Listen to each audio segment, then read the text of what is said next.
राजा ने मुनि का आना सुना, तब वे ब्राह्मणों के समाज को साथ लेकर मिलने गए और दंडवत करके मुनि का सम्मान करते हुए उन्हें लाकर अपने आसन पर बैठाया। चरणों को धोकर बहुत पूजा की और कहा, मेरे समान धन्य आज दूसरा कोई नहीं है।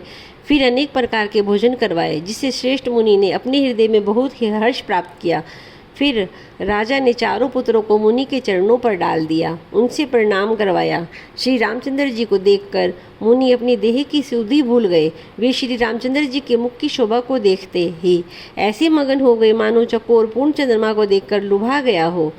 तब राजा ने मन में हर्षित होकर ये वचन कहे, हे मुनि, इस प्रकार कृपा तो आपने कभी नहीं की। आज किस प्रकार आपका शुभागमन हुआ, कहिए, मैं उसे पूरा करने में देर नहीं लगाऊंगा। मुनि ने कहा, हे राजन, राक्षसों के समूह मुझे बहुत सताते हैं, इसलिए मैं तुमसे कुछ मांगने आया हूँ।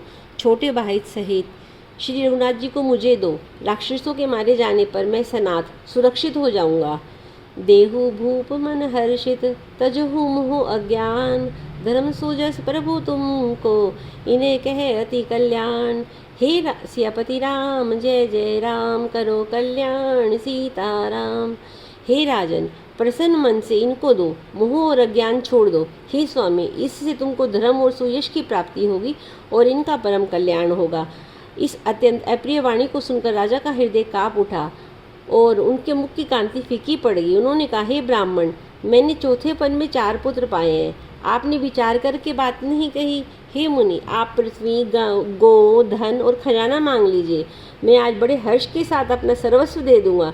देह और प्राण से अधिक प्यारा कुछ भी नहीं होता, मैं उसे भी एक पल में दे दूंगा। सभी पुत्र मुझे प्राणों के समान प्यारे हैं, उनमें से भी हे प्रभु, राम को तो मैं किसी भी प्रकार से देते नहीं बनता। कहाँ अत्यंत डरावने क्रूर राक्षस, कहाँ परम किशोर अवस्था के बिल्कुल सुकुमार मेरे सुंदर पुत्र। प्रेम रस से सनी हुई राजा की वाणी सुनकर ज्ञानी मुनि विश्वामित्र जी मन ने हृदय में बड़ा हर्ष माना। तब वशिष्ठ जी ने राजा को बहुत प्रकार से समझाया, जिससे राजा का संदेह नाश को प्राप्त हुआ। राजा ने बड़े ही आदर से दोनों पुत्रों को बुलवाया और हृदय से लगाकर बहुत प्रकार से उन्हें शिक्षा दी और फिर कहा कि हे नाथ, ये दोनों पुत्र मेरे प्राण हैं। हे मुनि, अब आप ही इनके पिता हैं, दूसरा कोई नहीं।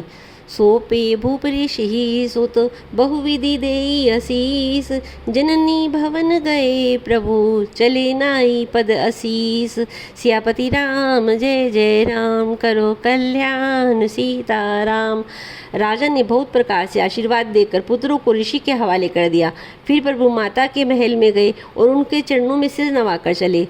पुरुष से ही 2 वीर, हर्षी चले मुनि भय करन, कृपा सिंधु मति धीर, अखिल विश्व कारण करन।